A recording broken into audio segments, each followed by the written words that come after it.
I'm making the concrete form from some scrap plywood. We'll be cutting 4 sides that are the same width and height, and then the bottom piece we'll have to custom cut. There's a link in the description to the article that has a SketchUp file that I use for my measurements, if you want to make one of these things. Because of the angled top, we're going to have to cut the bottom of the form to fit, so make sure that it's at least an inch longer. These arrows are pointing to the front of the concrete form, just so I don't get twisted around. I'm cutting 1/2-inch plywood for the voids for the house number area and the solar light control box. Yeah, this didn't work out so well. You'll see later. I had some issues getting this stuff out of the concrete, and if I do this again, I will definitely use 1/2-inch foam sheets. We need to mark the angle that'll be the top of the pillar.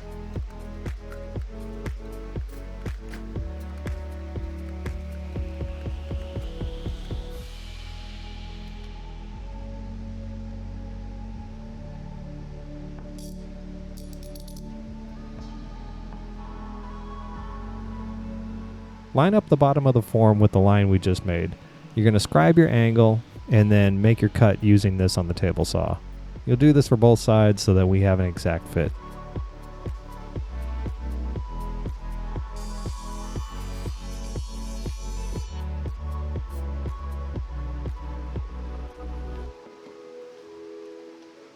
Pre-drill for the screws that'll hold the form together.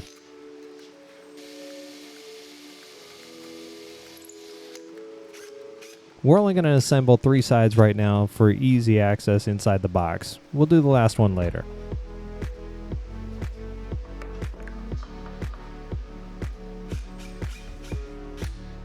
This plywood is definitely not straight. I had to pull the pieces in place while screwing them down.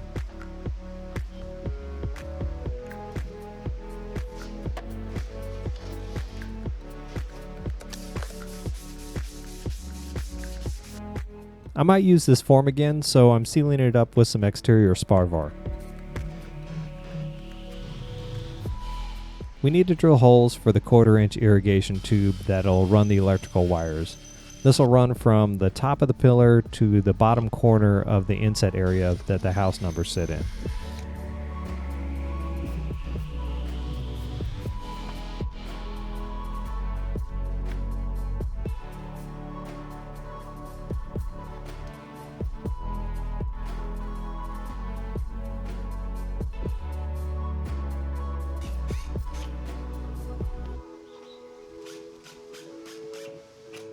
Before we can put the back on the form, we need to run that 1/4-inch irrigation tube in the holes we just drilled.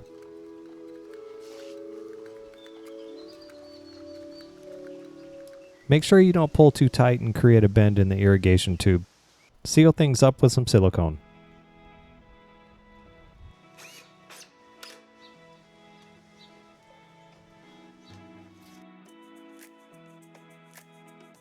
We're going to cut a steel post so that if you want, you can set the house number pillar into some concrete for installation. But truthfully, after heaving around the final product, this is definitely an optional step. I'm using some scrap steel tube, and whether you choose round or square, it really won't make a difference.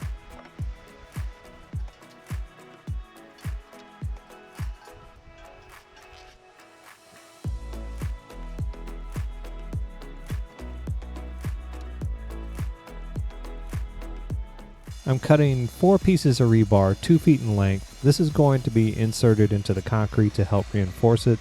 We're going to make this wooden brace that's going to help us set the post in place. Because there's a good chance whenever the concrete's being vibrated to get the air bubbles out, that the post will go deeper than we want.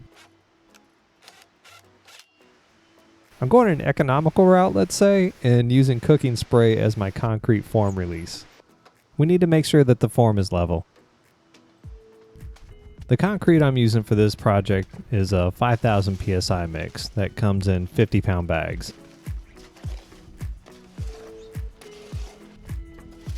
As I was putting the concrete in the form, I used a mallet to tap out the bubbles.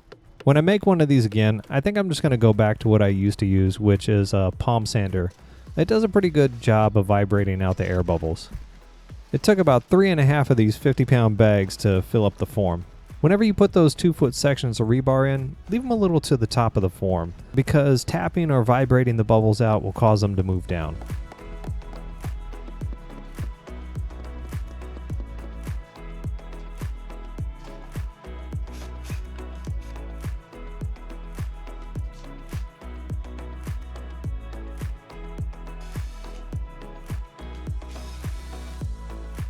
The caulk will act like an adhesive, so you'll need to carefully pry the form away from the pillar. Now you see why I should have used foam for the inserts. It's going to be a real pain getting that plywood out of the voids.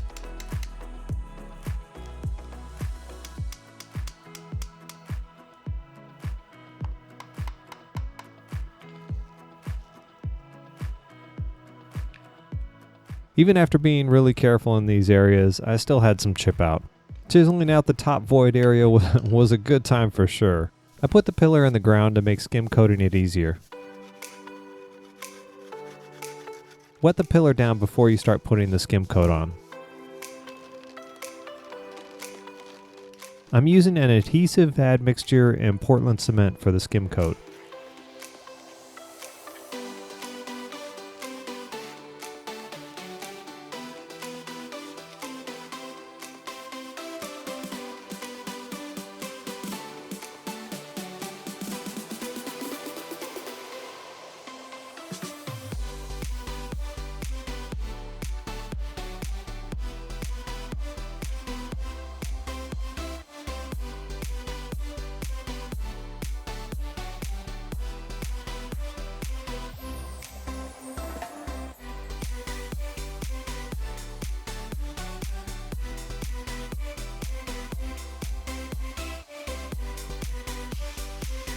I wanted this to have kind of a smoother finish, so I waited till the next day and then sanded the skim coat with 150 grit sandpaper.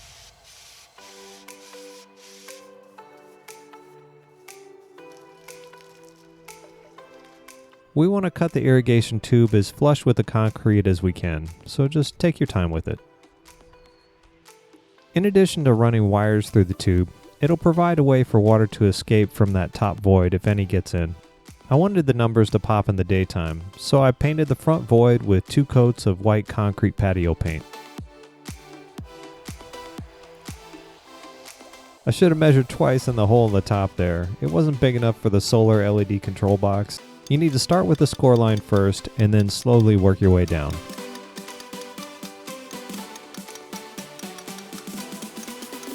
Don't try and take too much off at once. You can always use a smaller chisel if that's what you got. I just lucked out that my only masonry chisel was the right size.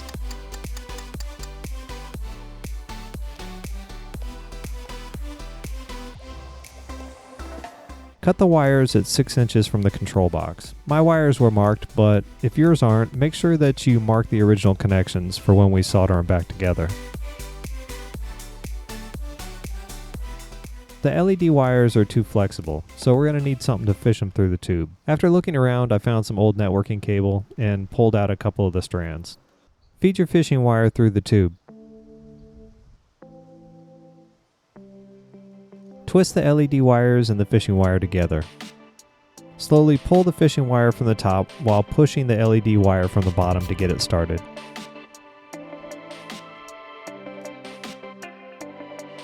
Make sure that your wires are matching, solder the connections, and then wrap them in some type of insulator.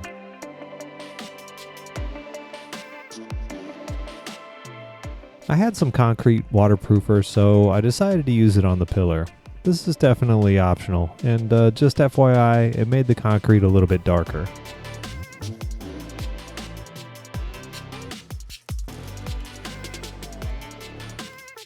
The LED strip has some adhesive on the back, but I'm using some construction adhesive designed for concrete to make sure that baby isn't going anywhere anytime soon.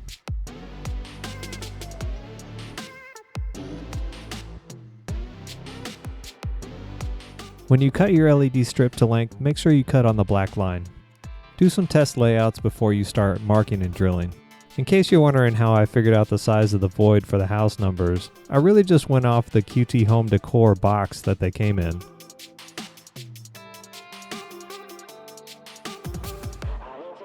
After figuring out the layout, I started with the bottom and top number, and then worked my way to the center. That way, if I needed to make some small adjustments, I could.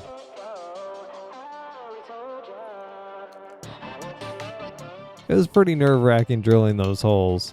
I must have measured them at least 50 times, and you'll see I still messed one up later.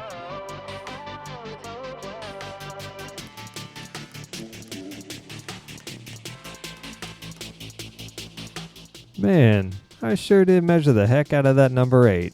And there I go, drilling that top hole too far to the left.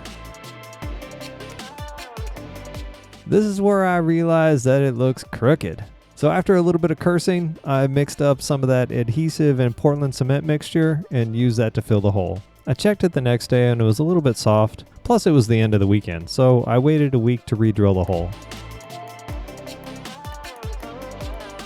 Here we go again, but more to the right this time.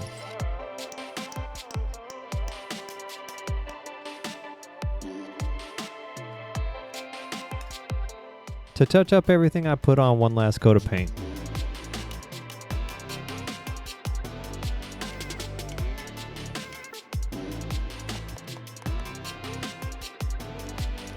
When we were doing the install at my friend's house, we decided not to put it in concrete to begin with. You never know how an HOA is going to react nowadays.